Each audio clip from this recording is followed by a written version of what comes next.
Neste momento, teremos a exposição do tema O Futuro da Energia. O futuro da energia no Brasil. Primeira exposição será realizada pelo diretor-geral do Centro de Estratégias em Recursos Naturais e Energia da CERN, senhor Jean Paul Prats, que é convidado neste momento ao palco. Jean Paul Prats é advogado e economista de formação, mestre em Gestão Pública de Energia e Recursos Renováveis e em Economia da Energia e do Petróleo. Participou ativamente da elaboração do marco regulatório que estruturou a atual indústria do petróleo nacional. Assessorou o governo do Estado na elaboração de um plano de diretrizes para tirar o Rio Grande do Norte da condição de importador absoluto de MWS zero geração para de exportador de energia. Hoje dirige o CERN, Centro de Estratégias em Recursos Naturais e Energia. O primeiro think tank do Nordeste se dedica à concepção e implantação de estratégias públicas e privadas relativas aos setores extrativistas e à geração de energia. Bom dia a todos. Em função das alterações da programação, eu também vou abreviar um pouco a apresentação e vou me permitir aqui fazer basicamente dois pontos, para à tarde, eventualmente, nós debatermos. Adiantando e sendo objetivo, os dois pontos são, que nós, complementando um pouco as apresentações da manhã, nós já estamos na era da energia local, nós já terminamos a era do carvão e do petróleo, eu vou mostrar aqui algumas figuras que mostram isso. E a segunda coisa é que essa era da energia local, que é caracterizada por essas fontes que nós tivemos o prazer de conhecer, que detalhadamente com a palestra do Tomasquim e do Nelson, ela dá muito mais importância, concede muito mais importância para a gestão local da energia. E a minha experiência foi essa. Quer dizer, a minha experiência foi gerir no estado do Rio Grande do Norte o planejamento energético e a gestão de energia. Até bem pouco tempo atrás, nós tínhamos uma situação em que os estados praticamente não apitavam nada no setor de energia.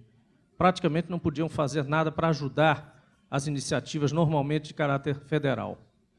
Com o advento desta nova fase, da qual nós vamos falar, energia local, esse papel se torna extremamente importante e por isso eu trouxe esse tema aqui, porque no Fórum Capixaba de Energia, nada mais apropriado do que falar do papel que o governo do Estado, que as autoridades locais, os municípios e a sociedade organizada podem ter no setor energético, coisa que antigamente não era quase visível.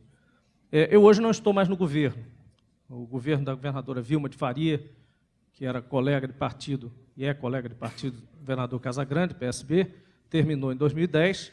Eu hoje faço parte de um grupo constituído de empresas privadas, entre as quais a Petrobras, a Beólica, as associações setoriais, mas também as empresas, CPFL, Petrobras, Eletrobras, EDP, entre outras, que se reuniram num centro de pensamento estratégico para a área de recursos naturais e energia, chamado CERN. Então, o CERN ele é mantido por essas empresas e entidades e nós trabalhamos junto aos governos, mas não somos uma entidade governamental. Então, só para esclarecer o início. Eu estava falando inicialmente sobre o fim da era do petróleo e resgatei uma capa de uma revista internacional chamada Oil and Gas Journal, de um saudita que dizia, há algum tempo atrás, em 2005, que era a convicção dele que o último barril de óleo seria produzido na Arábia Saudita, com um tom um pouco ameaçador, dizendo, olha, vocês vão depender de nós até o fim dos tempos. E o Sheikh Yamani, que é bem conhecido dos que militaram nessa área nos anos 70 e 80, e que ainda é um analista bastante respeitado no mundo, também cunhou essa frase. Assim como a Idade da Pedra terminou não por falta de pedras, a Era do Petróleo não terminará por falta... terminará também, mas não por falta de petróleo. O que ele está dizendo, obviamente, é que a humanidade não vai esperar aquela última gota daquele primeiro saudita acontecer para mudar de matriz energética e de matriz de transporte. O que ocorre, porém, é que, e eu vou mostrar muito rapidamente isso, como eu disse, vou abreviar a apresentação, é que nós estamos já vivendo um patamar completamente novo, sem sentir. Parece aquela piada do sapo que o pessoal bota para esquentar na panela, não sei o quê, não me lembro bem como é que é, não sou contador de piada, não, mas não tem um negócio de esquentar aos pouquinhos? Então, a gente está sendo esquentado pelo preço do petróleo de uns tempos para cá sem perceber. Vocês já estão vivendo a era do petróleo a $80 e ninguém fez nenhum grande compêndio sobre isso, como a gente fazia na década, ou como houve crises em 73, 79, onde atingimos preços que, trazidos hoje, são menores, trazidos a valor de hoje, são menores do que nós praticamos hoje, sustentadamente. Então, só para acelerar bastante, veja que o mundo conviveu, inclusive para trás disso aí, década de 70, 80, 90, início dos anos 2000, basicamente até o grande marco histórico, que a gente um dia vai refletir muito sobre ele, que foi a intervenção do Iraque, né, que mudou completamente o mundo. Não foi o 11 de setembro, o 11 de setembro como causa, mas a consequência, a invasão do Iraque, trouxe muito mais consequências do mundo econômico do que o 11 de setembro, né? Tanto que a variação do preço do petróleo no 11 de setembro, ali, você repara que ela é circunstancial apenas, mas essa intervenção no Iraque, segunda maior reserva do mundo, provocou uma total mudança de patamar. Olha a grandiosidade do que a gente está vivendo hoje. Olha para onde nós fomos em termos de preço do petróleo.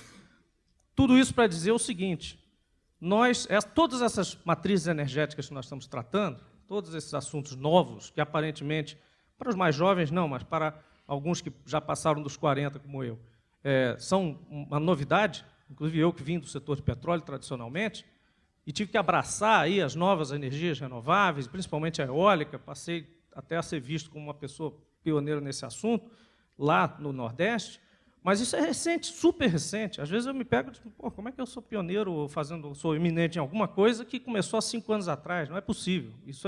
São coisas do Brasil. O Brasil permite, com uma economia nova e com o crescimento que tem, que aconteçam esses fenômenos. Energia eólica, vocês vão ver de novo, eu vou projetar algumas coisas que o Tomás Kim já mostrou também, foi um surto. Houve um surto, está havendo esse surto. Inclusive com perigo até de virar uma bolha, que é uma coisa que a gente tem que... É um dos desafios nossos, não só como regulador, mas também como pessoas da sociedade. Mas esse é o novo mundo que nós estamos. Pega lá a CNN, liga aí no hotel ou em casa, você vai ver que nós estamos praticando sistematicamente o preço do barril a $80, $90. E isso viabilizou novas matrizes. Isso permitiu que aquelas pessoas que pesquisavam, meio professor Pardal de universidade, com ventoinha, com troço de microalga, geotermia, solar e eólica e outras, tivessem mais tempo. Lembra que a vida desse pessoal era um terror. Tinha 2 anos de pico do preço de petróleo, o cara vivia uma maravilha de mundo, todo mundo vinha investir nele. Quando o preço baixava de novo, você tirava o dinheiro dele. Você é maluco, você não precisa disso não, porque o petróleo é muito mais fácil. Né? A vida inteira ele viveu assim. Do Iraque para cá, isso mudou. Consistentemente, nós, sociedade mundial, humanidade, investiu e viabilizou essas outras formas de criação e de geração de energia. No entanto, pulando mais uma vez, vejam que a proporção disso ainda era vaticinada em 2005 pelo Economist como pequena. Olha lá, primeiro quadro, só para passar bem rápido, a escala é de 0 a 400. Ela inclui óleo, gás, carvão e não hidrocarbonetos. Previsão para 2030. Estamos falando de matriz energética mundial. Daquele não hidrocarboneto aqui, a gente abre já uma escala de 0,60 para incluir hidráulica, nuclear, biomassa e resíduo, eólica e solar, até 2030.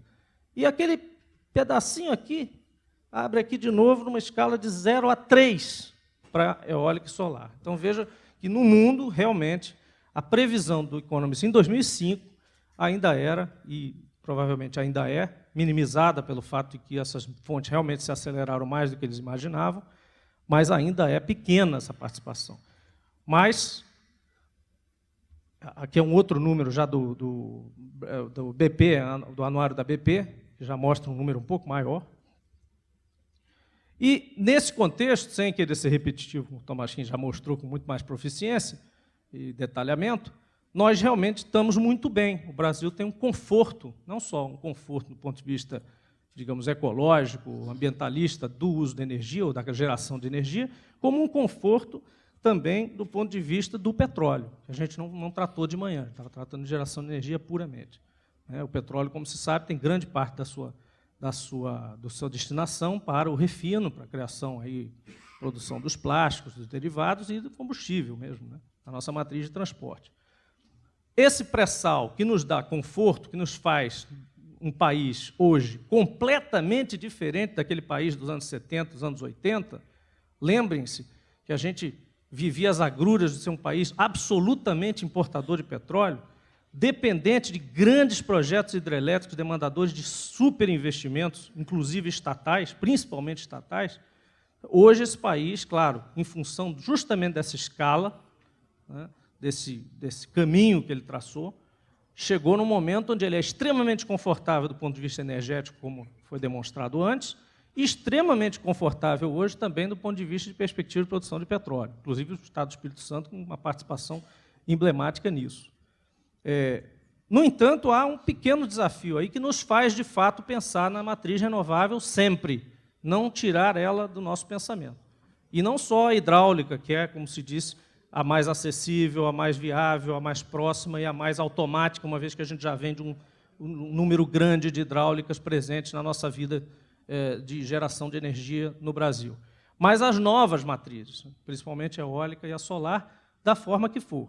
A gente viu aqui detalhamentos sobre a viabilidade ou não de solar em grande escala, em menor escala, vimos um pouquinho da apresentação sobre Smart Grid, que é extremamente importante, é a energia local por excelência, mas o fato é que, com a questão das emissões, né, com a questão do pré-sal, há uma microameaça que, se não for cuidada, pode levar a sujar a nossa matriz. Então, essa é uma crítica que tem sido feita consistentemente à questão do uso do pré-sal. Países que descobriram grandes reservas acabaram se relaxando do ponto de vista ambiental em função da facilidade que o petróleo representa. Queimar óleo e combustível pode ser uma solução aparentemente imediata para substituir outras coisas. Felizmente, não aconteceu isso. Felizmente, a EPE, a ANEEL e o governo não se descuidou desse aspecto e manteve os leilões, que a gente vai falar um pouco à frente, e que foram o ponto de partida desse novo tempo. Veja como pode ser complexa uma matriz de energia renovável. Então, peguei aqui da Alemanha só o que é renovável, tirando o resto. Olha a quantidade de números, micronúmeros, microsetores, subsetores que podem existir num país que tem desconforto energético. Esse é um país extremamente desconfortável energeticamente. Pior do que isso, só o Japão. O Japão tem que produzir energia até dentro do armário, dentro do guarda-roupa lá, em casa, o cara tem que produzir energia, em qualquer lugar. Né? Então, é custoso, é desconfortável, é complicado mesmo. Né? Como é que se faz uma indústria? Né? Então, aí seria um segundo ponto. Quer dizer, a indústria eólica já é uma indústria? Então, muito rapidamente, essa é uma foto conhecida de quem trabalha com petróleo, que é o Poço do Drake. Aí você diz, mas por que o Poço do Drake, na Pensilvânia, lá foi tão importante? Porque ele foi o ponto que marcou o seguinte: a existência de mercado, um preço de mercado, tecnologia de produção e de uso. Isso caracterizou o mercado. Nós, na eólica, passando rapidamente, nós não tínhamos um preço definido. Enquanto nós não tivemos isso, essa fonte ficou voando aí como alternativa. O grande mérito do Brasil, olha aí a tecnologia de produção, e olha ali, vocês olhando mais detalhadamente, na página já vou deixar, aqui é a história de preço do petróleo. Você vê que evolui e involui, né, esse processo da eólica até ele se firmar. Né? É um setor que tem uma logística pesada, é um setor que tem mercados regionalizados. Vejam que, fora as áreas vermelhas, extremamente positivas do ponto de vista de potencial eólico, essas áreas estão distantes, estão localizadas em locais onde não há consumo de energia. Então, fora isso, você tem o amarelo, né, que é basicamente a área de atratividade combinada com a existência de mercado, a evolução que a gente já viu. E esse aqui é o que eu considero o nosso poço de Drake da eólica no Brasil. E ele está ausente aqui, não vou fazer a ode aqui, nada disso, mas Muito disso tem a colaboração das duas pessoas que vocês tiveram presentes aqui pela parte inicial da manhã, o Nelson Rubner e o Maurício Tomasquim, que fizeram, de fato, acontecer essa realidade, principalmente para a eólica. Eles mesmos, no começo, talvez nem acreditassem nisso, a gente teve vários debates sobre isso, eu como secretário de Estado lá, a gente viajou para a Espanha com o ministro Lobão, tentando convencê-lo, né, de que aquilo era um mercado existente, real, mas esse é, de fato, o início, porque nós agora temos um preço de eólica no Brasil, e temos competição, não temos dependência de subsídio. Não foram, talvez eles tenham sido modestos, mas isso foi uma enorme conquista deles, de nós da parte do governo, do nosso governo, governo brasileiro, que foi conseguir fazer eólica no Brasil sem subsídio.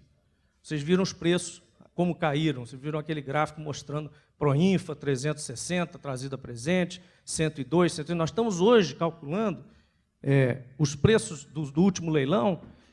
Todas as matrizes, todas as gerações admitidas, incluindo a hídrica, né, oscilaram em torno de R$100 por megawatt.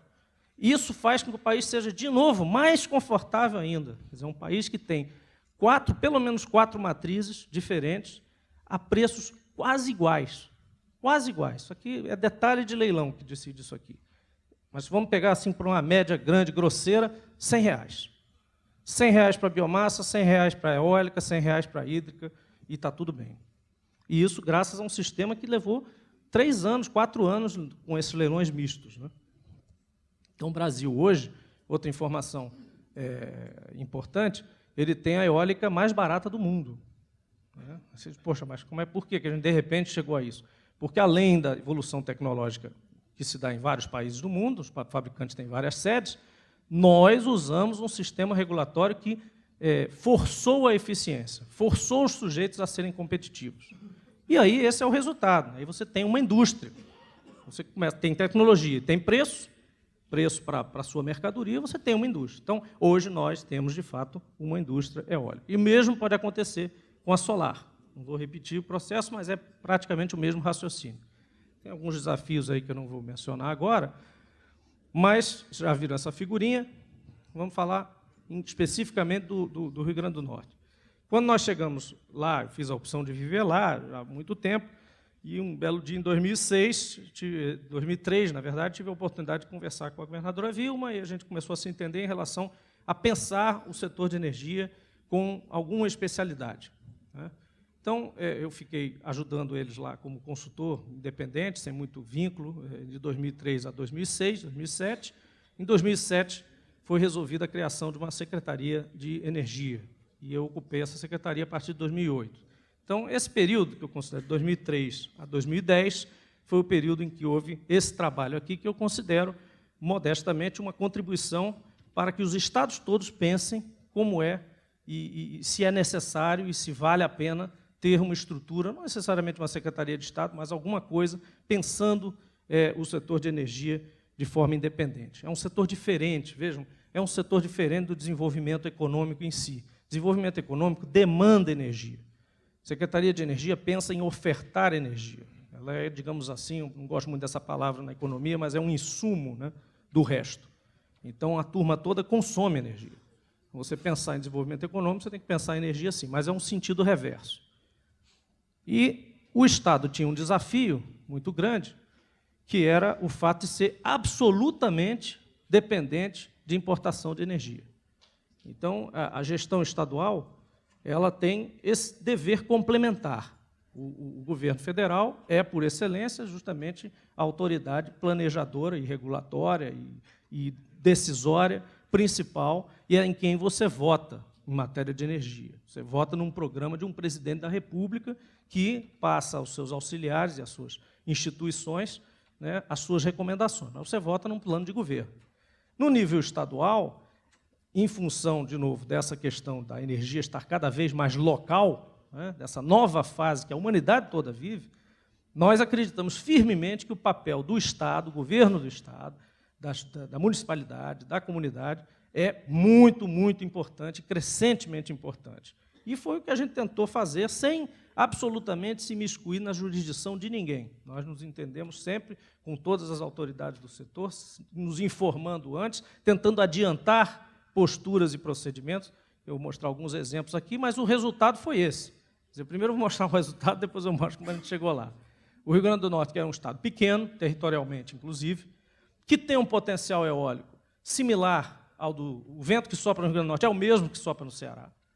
E ele ficou na frente aí. A partir do momento em que houve competitividade, como eu disse aqui, propiciada pela EPE, pela Enel, esse novo regime, esse novo sistema, onde houve a competitividade total, primeiro entre os operadores e os estados, e depois entre as fontes também, né, nós estávamos preparados, talvez melhor no início, né, agora todo mundo está fazendo um pouco o dever de casa, mas no início demos um salto, porque fizemos um trabalhinho de casa que permitiu que as pessoas se considerassem, que os players lá se considerassem competitivos e considerassem a atratividade do Estado nesse processo. Eu menciono sempre o Ceará não como o ex-adverso, pelo contrário, o Ceará sempre foi nosso grande parceiro e deve continuar sendo lá, né, como talvez o Espírito Santo com a Bahia ou com Minas talvez sejam em cada matriz ou em cada assunto, há um parceiro preferencial. Mas em relação a vento e petróleo, Ceará e Rio Grande do Norte estão na mesma bacia, digamos assim. A bacia Potiguar de petróleo é a mesma, assistente para o Ceará, e a bacia de vento, digamos assim, do Ceará e do Rio Grande do Norte também são as mesmas. Mas ele realmente revela que um resultado de um estado é bem diferente do outro, né? Então, nós tivemos, de fato, mais uma vez, em termos de resultado, com gestão e liderança definida nesse setor, um resultado expressivo para um estado que gerava 0 megawatts de energia.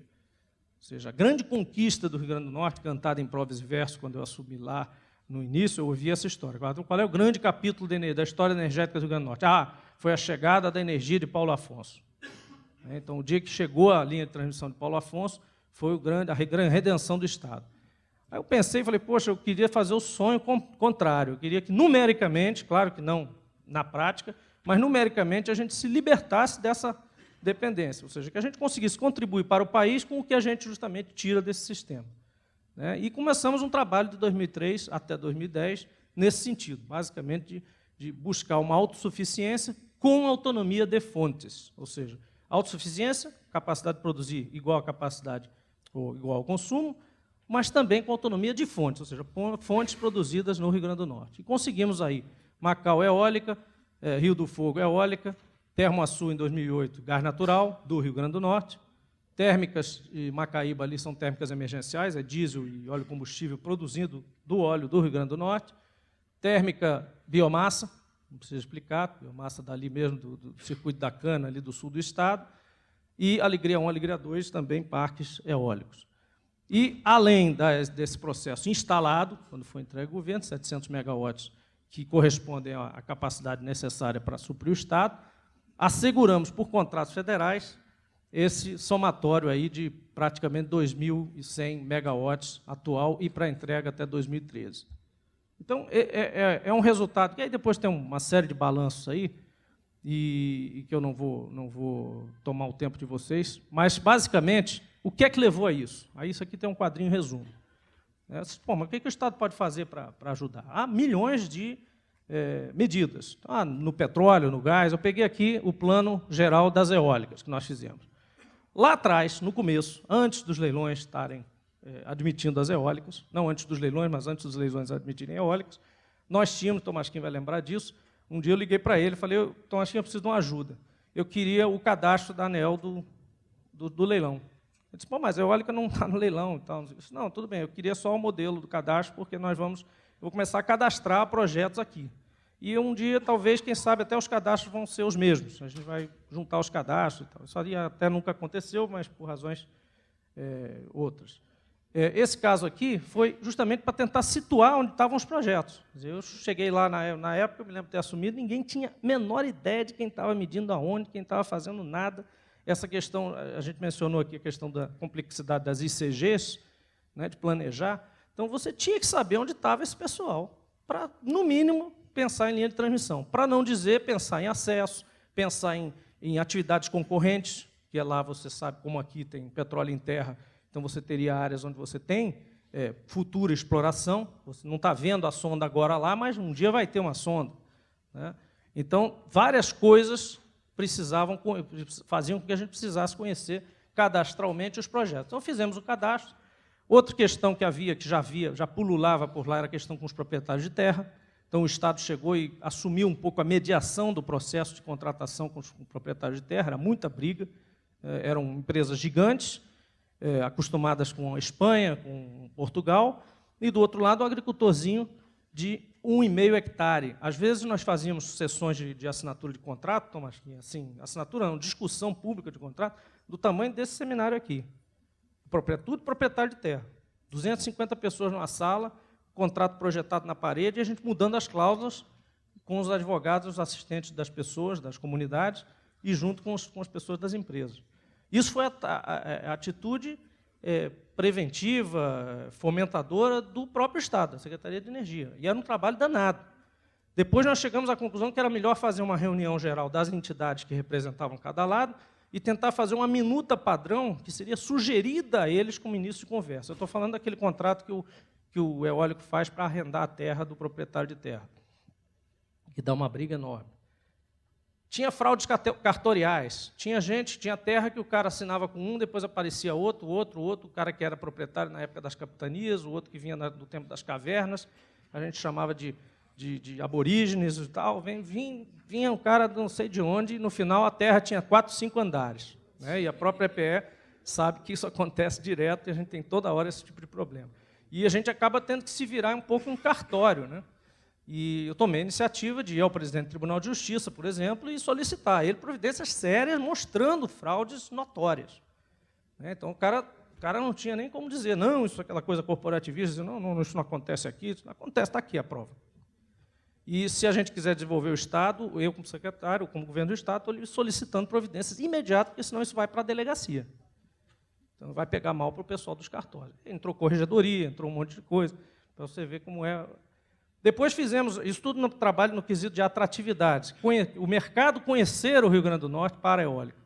Então, fizemos o Fórum Nacional Eólico, que era um fórum, e é ainda, né, anual, e na primeira versão assinamos uma carta, um documento de compromisso, mas quem participou, a EPE, a ENEL, todos participaram, o Senado, fizemos um compromisso de alguns pontos bem genéricos, mas de apoio às eólicas. Estamos falando ainda antes, um pouquinho antes do primeiro leilão, em 2009. No Fórum Nacional de Secretários de Energia, do qual o Espírito Santo, inclusive, faz parte, o Márcio faz parte, já fazia parte nessa época, nós colocamos o tema eólico com muita força, com muita veemência. O fórum era praticamente dominado por discussão de royalties, de pré-sal, de petróleo, etc. Então, trouxemos isso para a discussão nacional e acompanhamos aí muito para e passo as modificações do Ministério de Minas e Energia e tudo o que aconteceu posteriormente. No quesito competitividade, que era outra coisa. Primeiro, se tornar conhecido. Ei, nós estamos aqui, pequeno estado, lá em cima, tem vento, tal, papapá, olha, nós estamos aqui e tal. Estamos nos arrumando, a casa está arrumada, não tem confusão. Bom, e aí? Eu disse, bom, mas eu vou para o leilão contra outros estados. Então, vamos trabalhar a competitividade também. E aí, um dos pontos cruciais, continua sendo, mas está sendo trabalhado regularmente, era a transmissão, conexão à rede. Um estado estava acostumado a receber energia, um estado que a rede, quando ela vai desagregando, ela vai ficando mais fina, entre aspas, vai entregando os pontos finais. Então, você não tem estrutura de grande porte para trazer a energia dali para o sistema. E, como se disse, o Estado brasileiro, no caso o governo federal, não tinha obrigação de sair construindo mega transamazônicas de linha de transmissão onde não havia geração certa, né? Então, isso não é possível, a gente não pode, o governo não tem dinheiro para isso. Talvez se fosse outro governo, talvez, mas o nosso não tem essa condição.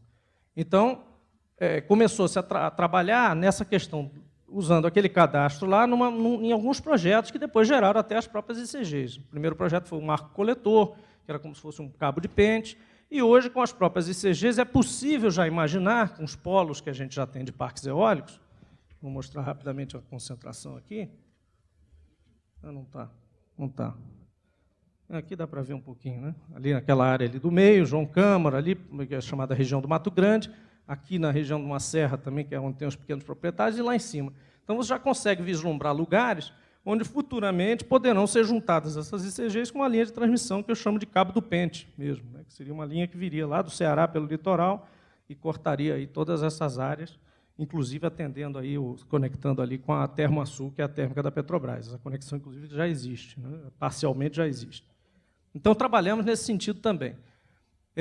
No licenciamento ambiental, que era outro gargalo, nós propusemos à governadora, na época, a criação do núcleo especial. O órgão ambiental, como em qualquer lugar, tratava de tudo ao mesmo tempo. Então, o técnico que você ia discutir parque eólico tinha acabado de despachar um processo do meio-fio da Tia Cocó, da rua tal. Então, não tinha condição. Então, quando chegavam os projetos desse tamanho, a coisa era completamente desfigurada, tanto do ponto de vista burocrático, o sujeito se espantava com aquilo, começava a ver chifre em cabeça de cavalo, ou o contrário, ver oportunidade, né, para dificultar e criar facilidade depois, etc. Então, tudo um pouco. Quando se separa para um núcleo especial, tudo muda, né? As pessoas ficam dedicadas àquilo, estudam aquele assunto, conhecem as agruras do lado do empresário, do investidor, conhecem também da comunidade, então começam a conviver muito mais com aqueles projetos, estudar, inclusive fazer hoje mestrados, doutorados. As pessoas que analisam esses projetos hoje lá no núcleo especial são pessoas que conhecem o setor. Não vão dar despacho porque o Ministério Público disse que na Alemanha havia um estudo que a borboleta passa e o parque eólico então, não vem mais com isso. Não tem mais decisões extemporâneas, incongruentes, você tem uma coisa mais organizada. O Centro de Excelência, que é fundamental, é importante se notar que o Natal conquistou com a força da Petrobras, na época a diretora Graça, hoje presidente, nós conquistamos essa mudança do CETEGÁS, do que era simplesmente o CETEGÁS, o Centro Nacional, o CEMPES do gás da Petrobras, hoje é o CEMPES do gás e da energia renovável, da energia eólica. Então, hoje é o CETEGÁS-ER, capital dele, sede, Natal. Núcleos espalhados por todo o Brasil. Inclusive, conversamos com o Márcio quando ele esteve lá nos visitando. Aqui no Espírito Santo vai ser desenvolvido esse núcleo do CETEGÁS para não só gás como energia eólica, também aqui em Vitória. E força-tarefa, que é outro conceito que a gente utilizou lá, força-tarefa para a implantação dos parques, que era assim, cada parque, que cada grupo empresarial conseguia um conjunto de parques no leilão, imediatamente virava uma força-tarefa para tratar daqueles parques especificamente e reunir todas as entidades. Vocês não têm ideia da quantidade de entidades que se juntam nesse processo. De índio, de explosivo, de terra, de patrimônio histórico da União, de tudo um pouco. Então, todos eles estavam na força-tarefa, Ministério Público. E, finalmente, para concluir, a consolidação desse fato, desse setor. O governador chegando, eu vou agora que eu termino mesmo. Governador, prazer. E aí a consolidação, que é o que está sendo feito agora, né? Quer dizer, formar gente, perenizar o desenvolvimento, interagir com a sociedade, com as comunidades. Em suma, fechando o ponto, governador, inclusive, por favor, nós temos, repetindo um pouco, mas para o governador também ouvir, quer dizer, o governo do Estado tem um papel proeminente, crescente, cada vez maior no setor de energia. Essas atitudes, essa estratégia, essa metodologia de ataque num setor só, apenas num segmento, que é o da eólica, e que teve sucesso, foi possível porque o governo do Estado atuou. O governo do Estado deu poderes e atuou plenamente para que esse setor se desenvolvesse num Estado, inclusive, onde havia condições climáticas boas, mas regulatórias e operacionais bastante fracas, né? A solar, mesmo processo, nós temos um potencial solar enorme, no Rio Grande do Norte, vocês imaginam, não preciso nem comentar. E, finalmente, uma coisa que é muito interessante também, eventualmente, pensar é nesse conceito de think tank, onde as empresas bancam, trabalham juntas, fazem grupos de discussão, elegem projetos, aqui estão as diretorias todas do CERN, em todas as áreas de recursos naturais e energia, né? Então, tudo que gera energia ou que usa recursos naturais do Estado, né, do território, está coberto aí, e alguns projetos, né? Por exemplo, convênios com o IDEMA, lá, que é a entidade ambiental, consolidação contratual, continua a consolidação contratual fundiária lá, cadastros e mapas de projetos, mapeamento por Google, ou seja, formas de ajudar o governo a pensar, de ajudar o governo a fazer. Eu queria me despedir agradecendo profundamente a experiência de ter vindo aqui contar essa historinha e dizer que é realmente um orgulho muito grande voltar ao Espírito Santo. Eu tive aqui, bem no iniciozinho, na época do marco regulatório do petróleo, 97, 98, tive o prazer de conhecer o potencial do Estado. O Estado tem muito em comum com o Rio Grande do Norte, porque territorialmente é um Estado também pequeno, mas muito bem localizado, cercado de gigantes, cercado de grandes potências regionais. Nós lá temos o Ceará e principalmente Pernambuco, né, que recebem recursos. E só para perorar, quer dizer, nós temos, de fato, esses dois estados precisam pensar um modelo de desenvolvimento diferente, né? Ele é um modelo diferente que tem que conviver com essas grandes potências que nós temos ao lado, né? Não podemos ficar só com belas praias, belo turismo e tal, uma coisa só bucólica. Temos que ter um desenvolvimento. No caso do Rio Grande do Norte, aqui vocês têm a sorte, né, ter a questão portuária, escoamento de minas. Lá você não tem nem isso, né? Então, a gente tem que realmente buscar qualidade de vida, foi o que eu mesmo fui buscar quando optei por morar lá, mas um desenvolvimento diferente. Talvez não seja necessariamente novas siderúrgicas, novas fábricas de grande porte, talvez não seja mais o Fundap, de repente o Fundap já teve sua vida, eventualmente, como vocês colocaram de manhã, vamos ter que buscar outros caminhos. E esses caminhos existem, e o Estado tem muito potencial para aproveitar isso. E nós vamos estar de braços dados aí, nós somos realmente parecidos, e estamos à disposição lá para trocar e receber experiências de vocês também. Muito obrigado.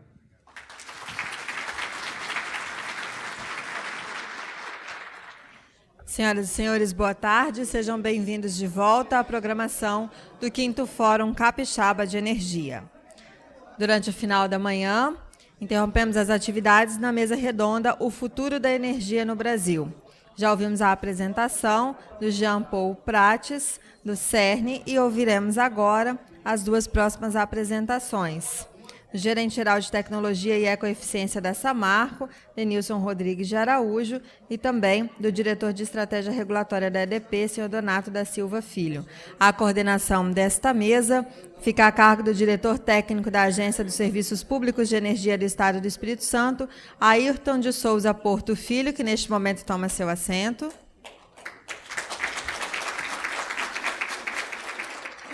E é acompanhado, então, pelos palestrantes, senhor Denilson Rodrigues de Araújo da Samarco,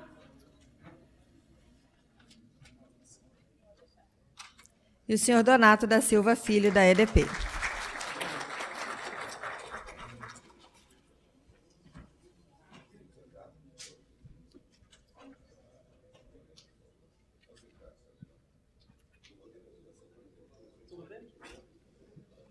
Bom, senhoras e senhores, boa tarde. Nós vamos dar continuidade ao trabalho da mesa que não abriu, mas vai abrir, mas ficou aberta com a apresentação do Jean Paul. É a mesa sobre o futuro da energia no Brasil. Eu tinha prometido novamente para mim mesmo que eu não ia fazer nenhum comentário sobre futebol, mas fui devidamente provocado sobre aquele jogo do Fluminense ontem, né? Foi um sofrimento, é verdade, mas me chamou a atenção aqui um número que o Dr. Tomasquim apresentou na parte da manhã, ele fazendo uma correlação, e a gente vai falar sobre o futuro de energia no Brasil, entre o consumidor americano. Não sei se vocês lembram que ele apresentou um gráfico em que a média de consumo de um consumidor nos Estados Unidos ele é muito mais elevada, até mesmo dos países mais desenvolvidos, como os países europeus, né? E eu fiz uma conta rápida ali, me pareceu que um consumidor americano consome o dobro da energia de um consumidor europeu. E aí eu fico imaginando o seguinte, eu acho que esse europeu deve ser tricolor e o americano é rubro-negro, porque ficou de férias agora um tempo, não é isso? Bom, então, a gente ainda está em jogo, ainda está na Libertadores, tá bom? Eu não ia falar nada. Bom...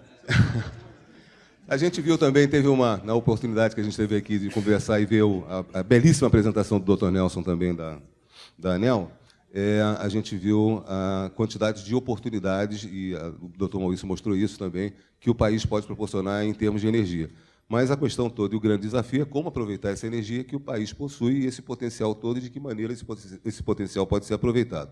Esse é o sentido da gente estar aqui reunido e aproveitar essa oportunidade de conversar com dois importantes agentes do setor e ouvir a opinião deles sobre essa questão.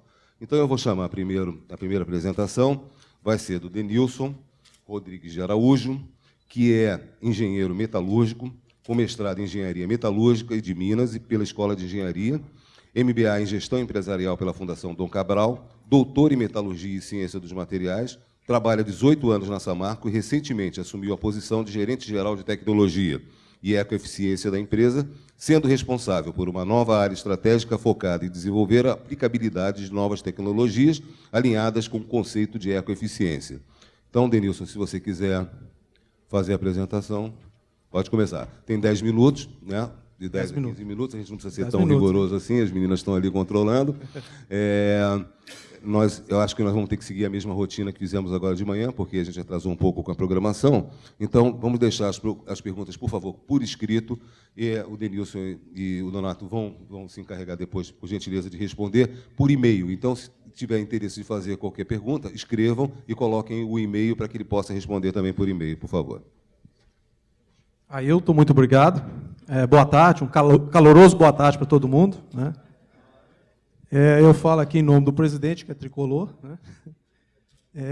E quando ele foi consultado sobre a oportunidade de participar desse evento, né, ele não pensou duas vezes e achou muito importante a Samarco compartilhar com vocês, né, como que ela faz uso da energia.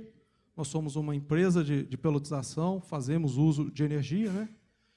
Compartilhar também uma visão de futuro, e também aprender bastante com as oportunidades que estão aparecendo, e eu acho que a ASP está de parabéns por proporcionar isso para nós, indústrias, né, que estamos focados naturalmente, né, no caso da Samarco, em produzir pelotas, né, do ramo de mineração.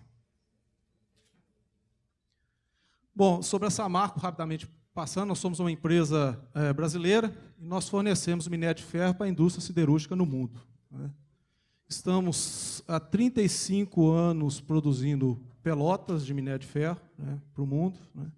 A gente extrai esse minério em Minas, concentra lá em Minas, transportamos para cá via mineroduto, pelotizamos aqui no Espírito Santo e exportamos esse minério por porto próprio, né, para siderúrgicas no mundo inteiro, né. Atualmente, hoje, nós somos a segunda maior fornecedora de pelotas de minério de ferro para o mercado transoceânico. Aqui alguns reconhecimentos que a Samarco tem, né? Eu vou passar rapidamente por isso, né?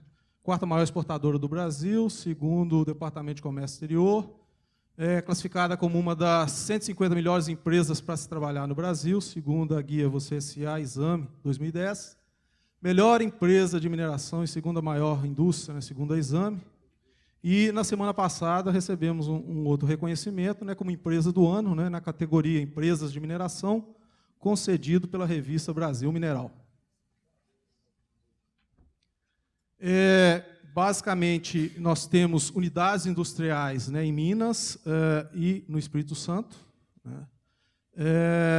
Temos também escritórios lá em Minas Gerais, né, o escritório lá da diretoria fica, mas temos um escritório de vendas tomando conta de todas a venda da Samarco nos continentes americanos, América, basicamente, Caribe, né, a região do Caribe, aqui na Argentina, né, e também um pouco no Brasil. Temos o escritório de vendas em Amsterdã, tomando conta das vendas na Europa, no norte da África, no Oriente Médio, né, e temos um outro escritório de vendas em Hong Kong, onde se responsabilizando pelas vendas de minério lá na Ásia. Aqui está mais ou menos a nossa divisão de vendas, né? Na China, 19% das nossas vendas, 17% aqui nas Américas, África e Oriente Médio, 21%, Europa, 19%, e aqui são outros países da Ásia, né? 24%. Né? Então, uma venda quase bem distribuída nos continentes. Estamos presentes em 29 municípios, né, de Minas Gerais até aqui ao Espírito Santo, né, como eu disse, aqui nós temos as nossas minas, né, a nossa concentração de minério, né, esse minério é transportado via mineroduto, são duas linhas de mineroduto até o estado do Espírito Santo, então, onde temos as pelotizações, né, e também o terminal portuário. Então, no total, 29 municípios, né, atingimos, portanto, estamos relacionando, portanto, com 81 comunidades ao longo desse trecho todo, um total aí de 833 mil pessoas, né, vivendo próximo às atividades da Samarco. Esses aqui são os números da Samarco, mas antes disso eu mostraria aqui que nós somos uma empresa, nós pertencemos à BHP Billiton, né, 50%, e também à Vale, 50%. Né. E pelos números aqui apresentados, de 2009 a 2011, né, a gente vê que a gente está numa fase de crescimento. Né. A gente vê isso em termos de faturamento, né, e aqui o número do ano passado, 4,2 bilhões de dólares, né, de faturamento, né, número de empregados diretamente da Samarco, contratados, né, estão aqui expressos. Né. Começamos as nossas atividades em 77 e até 1997, durante 20 anos, portanto, a gente tinha uma pelotização.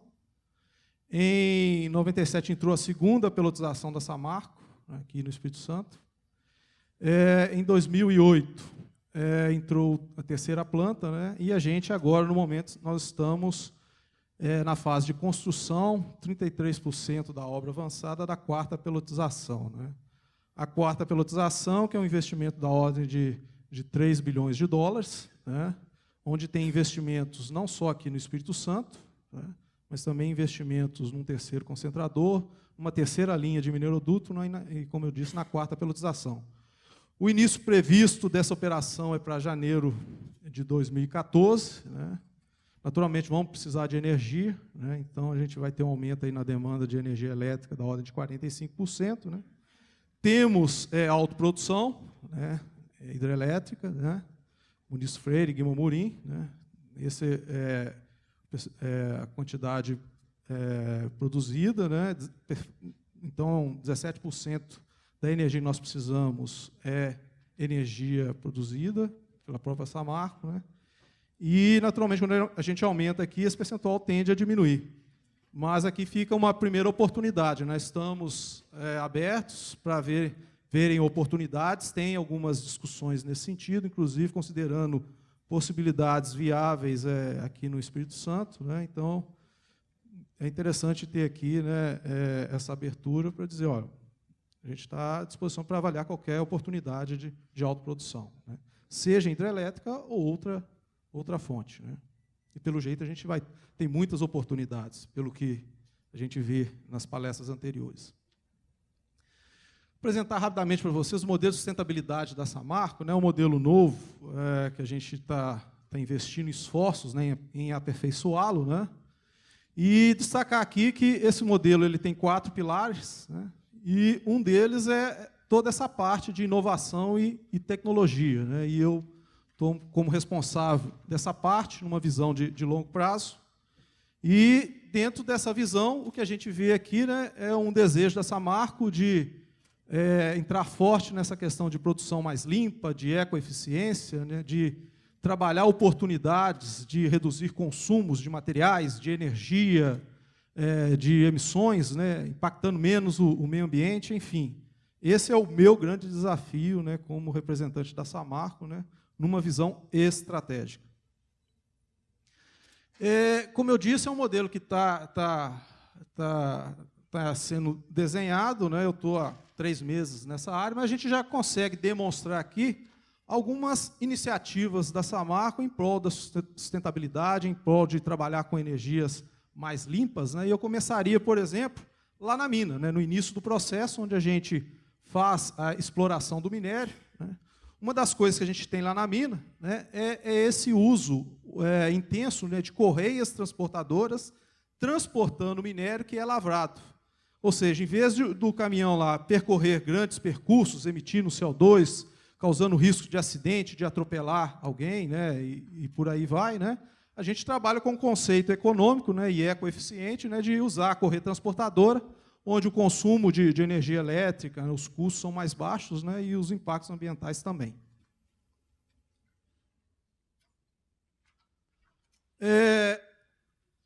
Desde a origem, o grande desafio da Samarco foi explorar um minério de ferro que não tinha utilização na época, não tinha nenhuma utilização industrial, E esse minério é um minério pobre, né, de baixo teor.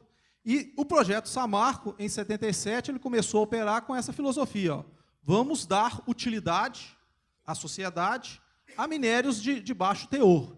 Então, a gente tem toda uma tecnologia, um know-how de operação de uma planta de concentração altamente eficiente, né, que começou a extrair o minério com 58% de ferro, isso é um minério friável, muito fino, né? Siderurgista, eu já vi que tem alguns, até amigos siderurgistas aqui no meio do público, né? Não vê esse tipo de minério com bons olhos, né, para alimentar nos fornos, né? Ficamos durante 5 anos com 58%, hoje estamos aí em torno de 45% do teor de ferro sendo extraído nessa mina, né? E pretendemos, até 2050, estar desenvolvendo tecnologias para processar minérios mais complexos e ainda mais pobres, né? Esse também é um dos desafios dessa área de inovação e tecnologia que estou responsável, né? Operamos eficientemente, tanto do ponto de vista de consumo de energia elétrica, como também no uso da água para fazer essa purificação, essa moagem do minério e purificação dele, né, lá em Germano, né? No meio do caminho, para transportar esse minério, a gente usa um sistema de transporte que a gente entende também bastante ecoeficiente, né? Ele opera durante o ano mais de 99% do tempo. Se formos comparar esse sistema de transporte via tubulação, via mineroduto, mais ou menos 400 quilômetros de extensão, tendo bombas, né, para fazer esse transporte, né, a gente vê que é um sistema que, comparado à ferrovia, né, de menor custo, de maior disponibilidade, maior segurança, menor impacto ambiental no que diz respeito à emissão de CO2 e também com respeito à emissão de particulados. O tempo já esgotou, então vou acelerar aqui. Em Ubu, vou ser bem breve aqui, em Ubu a gente tem também, aqui no Espírito Santo, em solo Espírito Santense, a gente tem unidades de pelotização, que aqui deveria ser considerado como orgulho aqui do Estado, né, acredito que sim, que são plantas altamente eficientes no processamento desse material complicado que eu disse, né? Estamos entre as plantas mais produtivas do mundo. Do ponto de vista de eficiência, que é um tema desse evento aqui, a gente tem um consumo térmico nos nossos fornos de pelotização da ordem de 220 kcal, né? Comparado com outras plantas no mundo, é um consumo bem mais baixo e comparável com operações onde o minério é mais fácil. Em termos de consumo energético aqui, a gente trabalha nesse nível, né, e os nossos desafios futuros estão voltados para reduzir ainda mais o consumo, tanto de energia térmica quanto de energia elétrica, né, melhorando o nível de automação, atualização tecnológica, né, e também a gente está aí construindo, né, a possibilidade de viabilizar fontes alternativas e mais limpas e renováveis para a produção de pelotas, né. Em 2010, a gente trabalhou na conversão dos fornos de óleo para gás natural, né. Essa já foi um primeiro passo nessa linha de energias alternativas mais limpas. Naturalmente, aproveitamos aí a oportunidade que o Estado deu de passagem, né, de um gasoduto por aqui. Então, foi uma das iniciativas, mas a gente não quer parar por aí, né? A gente está escutando aqui energia eólica como algo importante, né? Estamos namorando essa possibilidade em Ubu. O mapa eólico falou que o Ubu é um excelente lugar para a instalação desse tipo de tecnologia, né? Fizemos já alguns estudos preliminares e confirmaram o que o mapa eólico apontou, então estamos abertos para a construção disso, né? Para desenvolver isso. Entretanto, precisamos de parceiros que conheçam disso, né?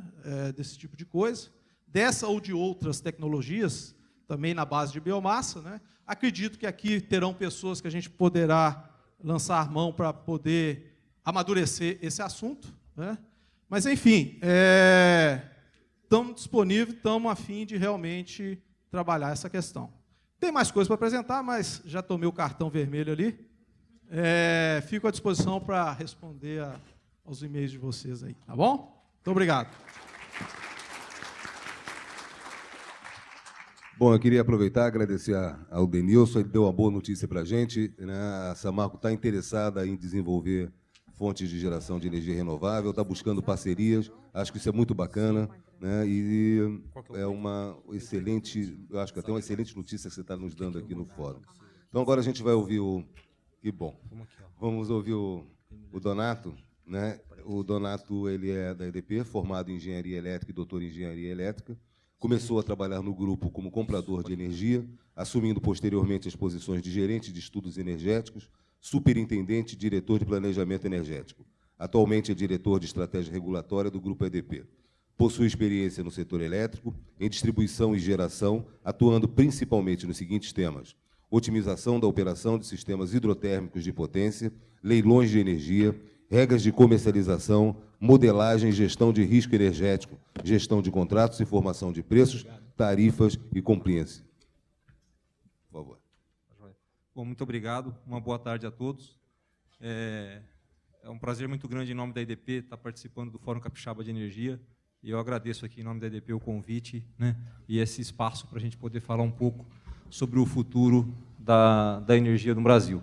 Como o Dr. Tomasquim já disse pela manhã, né, de fato, a hora que a gente olha para a energia hidrelétrica no país, a fonte prioritária, sem dúvida, é a fonte hidrelétrica, né, e essa fonte está toda localizada, os potenciais que a gente tem para explorar hoje em dia estão na Amazônia, né. E isso leva, muitas vezes, sabendo que essa fonte está na Amazônia, a pensar que São Pedro abandonou o Espírito Santo, né? A água está lá e as usinas estão lá, né? Eu queria mostrar que o fato dessas usinas estarem na Amazônia e o potencial está na Amazônia, no fundo, o São Pedro está ajudando o Espírito Santo. Vamos ver se eu consigo provar isso para vocês.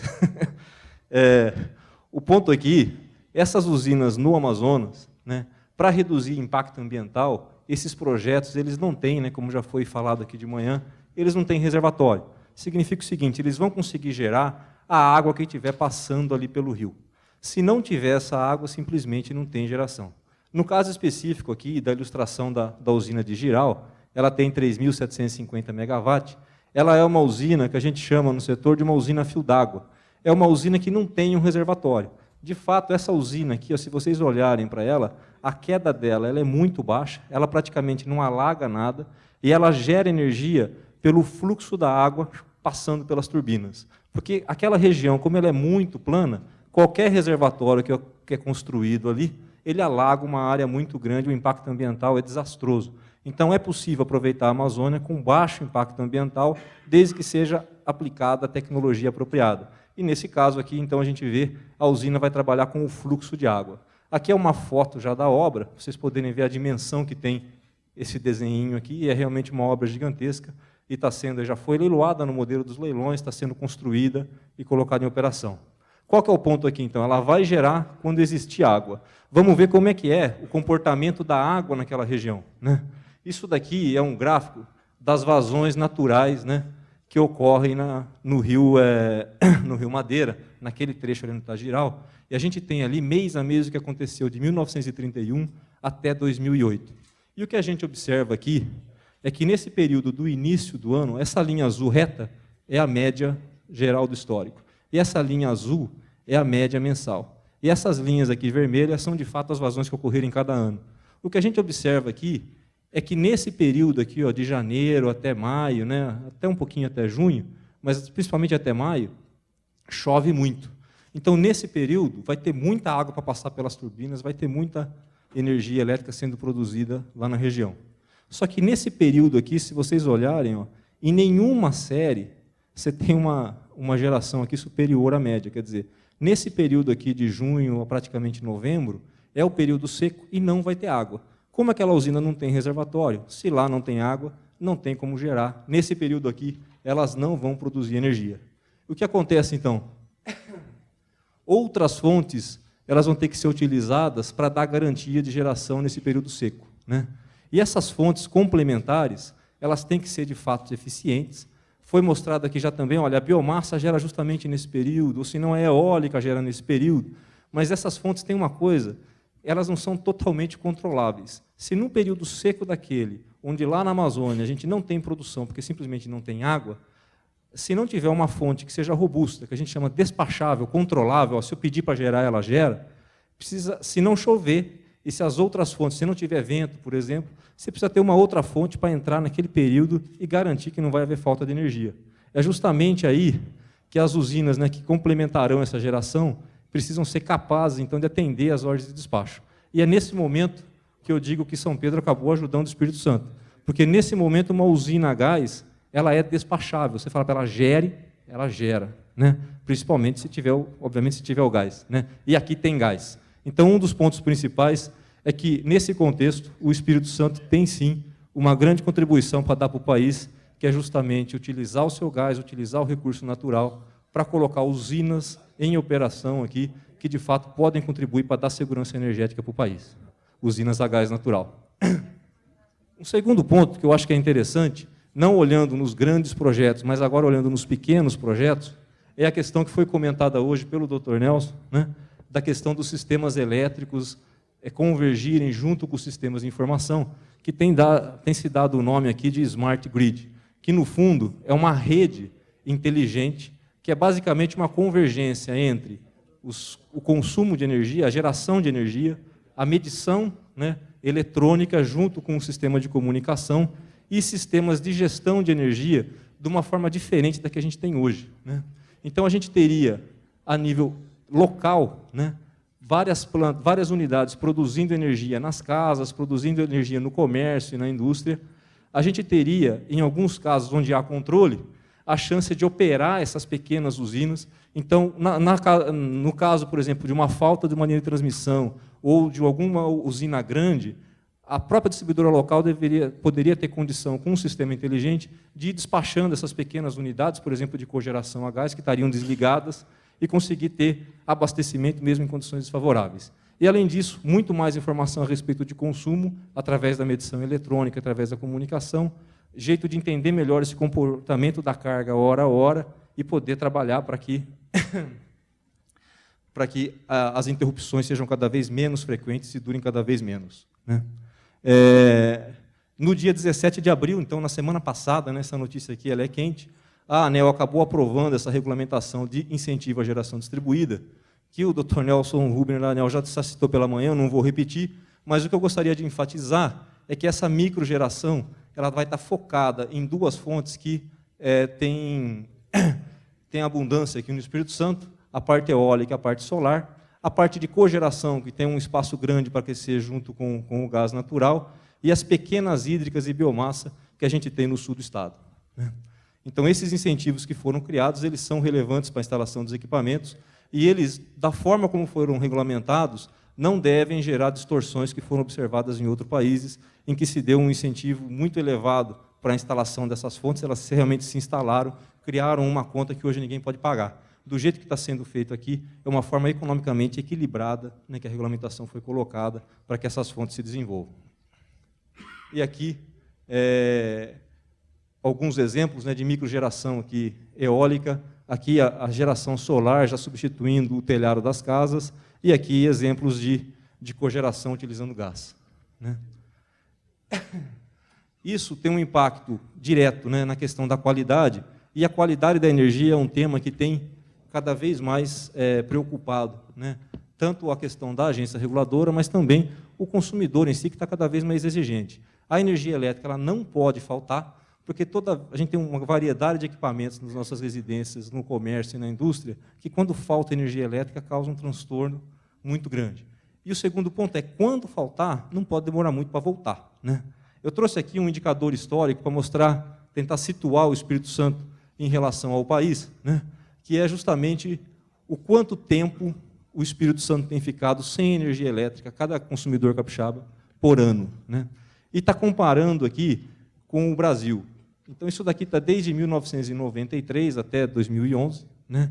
Uma das coisas que eu acho que é relevante aqui nesse gráfico é que, lá em 93, 94, principalmente aqui, 95, o consumidor capixaba, né, que é a linha vermelha, ele chegava a ficar 35 horas por ano sem energia elétrica. Então, cada consumidor, 35 horas por ano sem energia elétrica. Quantas vezes? Eu não coloquei aqui, só estou colocando a duração, né? E era pior do que o Brasil, que ficava 25. Ao longo dos últimos 15 anos, né, foram feitos investimentos aqui no Estado, principalmente, no caso aqui, é um serviço da IDPSELS, né, que fizeram com que o Espírito Santo ficasse melhor do que o Brasil, isso aqui em 96, e, a partir aqui de 2003, o Espírito Santo tem apresentado um comportamento robusto, né? Para quase a metade do que o Brasil tem de falta, tem o Espírito Santo, e, além disso, isso é uma coisa que tem sido realizada ao longo dos últimos anos de uma forma consistente, não tem aumentado, reduzido, né? E tem uma coisa que não está nesse gráfico, que é, ao longo desse tempo, né, a rede cresceu muito, a rede da Excelsa. Para vocês terem uma ideia, em 2001, a gente tinha 44 mil quilômetros de rede no Espírito Santo, hoje tem 60 mil quilômetros de rede no Espírito Santo, né? O número de postes era 430 mil, hoje no Espírito Santo são 600 mil postes. Então, teve um programa intenso, né, junto a uma parceria de governo estadual, governo federal, né, no fundo, uma iniciativa do governo federal, de universalizar o serviço de energia elétrica. Aqui, no Espírito Santo, foram investidos 265 milhões de reais, mais de 50 mil municípios rurais foram conectados à rede elétrica. Era gente que vivia em 2005, 2006, 2007, na escuridão, de fato. Eles foram ligados à rede elétrica, né? E mais de 200 mil pessoas hoje conseguem se fixar no campo, não precisam vir para a cidade, porque eles têm, aonde eles moram, condição de ter geladeira, televisão e tudo mais, o conforto da cidade que tanta gente vem buscar. Por fim, o terceiro ponto que eu gostaria de colocar, para a gente fechar, né, é a questão do custo da energia. Já foi levantado aqui de manhã que realmente a energia é um fator de competitividade da indústria. É uma questão que, sem energia barata, sem insumo barato, realmente a gente não consegue ser competitivo e não consegue atuar e vencer a guerra contra outras nações que não têm uma energia tão cara como a nossa e várias outras coisas mais caras do que a nossa, né? Não é só a energia, é o computador, é o celular e tudo mais. Aqui a gente tem um gráfico que está... volta. A gente tem um gráfico que mostra o seguinte, olha, isso é dado do Espírito Santo. Esse dado está disponível no reajuste tarifário da Excelsa de agosto do ano passado. Tem uma nota técnica da ANEEL mostrando o que está na tarifa. Isso daqui é o que está na tarifa da Excelsa. Quando um consumidor capixaba paga R$100 para a Excelsa, desses R$100, ela fica com R$20,6. Esses R$20,6, ela tem que fazer o atendimento comercial, ela tem que fazer os investimentos na rede, e ela tem que fazer a operação e manutenção do sistema. E o restante? O restante, 25,4, vai para a geração, ou seja, a Excelsa não produz energia, ela não pode produzir energia desde 2004, né, teve que desverticalizar e separar, então ela compra energia dos fornecedores. 25,4 é pago para os geradores. 6,3 é pago para os transmissores, aqueles que realmente têm as linhas de transmissão e teoricamente alugam para nós para a gente poder fazer a energia chegar até os lares. E o restante? R$36,6 é imposto. E R$11,10 são tributos pagos aí por uma infinidade de motivos, né? Para desenvolver fontes energéticas, para subsidiar a energia na Amazônia, naqueles geradores térmicos, que já que eles não estão conectados, e por aí vai. Então, é impossível a gente falar, né, em uma indústria competitiva sem a gente conseguir alterar esse panorama do jeito que está sobrecarregado o insumo. Eu não estou dizendo que não pode ser tributada a energia elétrica. Eu só estou dizendo que, da forma como está, as empresas não estão sendo tributadas pelo lucro, pelo resultado que elas têm. Elas estão sendo tributadas, de fato, no custo, pagando essa alta taxa aqui, ó. Então, se você paga todo esse valor logo na partida, né, o seu produto sai caro, você não consegue competir, não vai vender, e adeus indústria. Né? Finalmente, né, no nosso entendimento, o Espírito Santo tende a ser aqui um ator importante no cenário energético nacional. Primeiro, pela questão do gás natural, né? São Pedro não ajudou com a água, mas ajudou do jeito de distribuir a água, e isso nos favorece. Possui um potencial aqui para as fontes de geração distribuída, tem tido investimentos expressivos aqui na rede de energia elétrica, e isso tem se apresentado na qualidade do serviço, com esses indicadores robustos, né? E tem uma tendência aqui de benefícios relevantes para a indústria e para o cidadão se a parcela de tributos e encargos for reduzida. Né? No que depender da EDP, o futuro da energia do Brasil, com certeza, passa pelo Espírito Santo. Muito obrigado pela atenção dos senhores.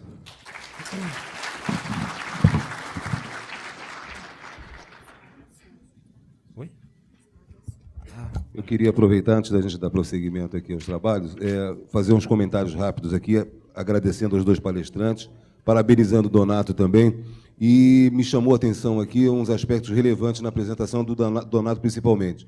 O Dr. Tomasquim fez uma apresentação falando sobre a complementação de fontes de energia, né, e o Donato ressaltou que o Espírito Santo pode vir a ser beneficiado, inclusive, com um regime de redução dos reservatórios no norte do país. A concessionária acabou aqui de sinalizar que, em maio e em junho, a nossa térmica de Linhares, que é a gás natural, doutor Tomasquim, vai despachar, recebeu do operador do sistema orientação para despachar exatamente para poder suprir a ausência de água nos reservatórios do norte. Então, isso é um bom sinal e a confirmação da informação que nos foi passada aqui, da importância das térmicas estarem instaladas aqui a gás natural no Estado. E uma outra questão que eu achei interessante também além das oportunidades de eficiência energética que vão surgir aqui no Estado, a questão da geração distribuída é uma característica que o Estado tem, é uma oportunidade que a EDP já identificou de negócio também, e isso vem de encontro com a informação que o nosso governador nos passou hoje, em função da perda que o Estado vai ter de arrecadação com o Fundap, de geração de novas oportunidades de negócio. Isso é muito interessante para quem está percebendo o quanto de receita que a EDP já percebeu, isso pode vir a gerar em oportunidades de negócio aqui para o Estado. Então, eu queria agradecer os dois palestrantes, né, e agora a gente dá a continuidade aí aos trabalhos. Obrigado. Antes, na realidade, a gente convida o Jean Paul para que possa juntar-se aqui para receber o seu certificado e os brindes com as panelas de barro capixabas, que serão entregues ao Jean Paul Prates, ao Denilson Rodrigues de Araújo e ao Donato da Silva Filho, em agradecimento pela sua colaboração.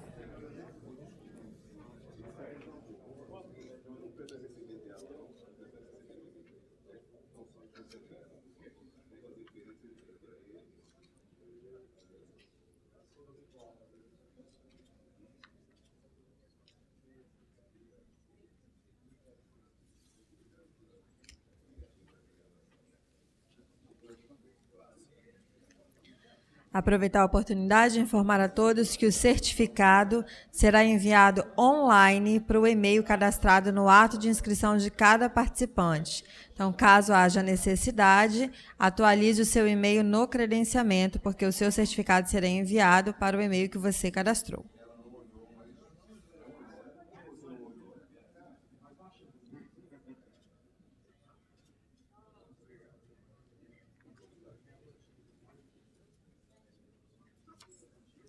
Os palestrantes estão recebendo as mudas que foram doadas gentilmente pela Fibra Celulose. Lembramos a todos que quiserem que podem retirar as suas mudas e contribuírem para a neutralização da emissão de CO2 produzida neste evento. As mudas estão disponíveis aqui à frente e também no final do corredor de frente para o credenciamento.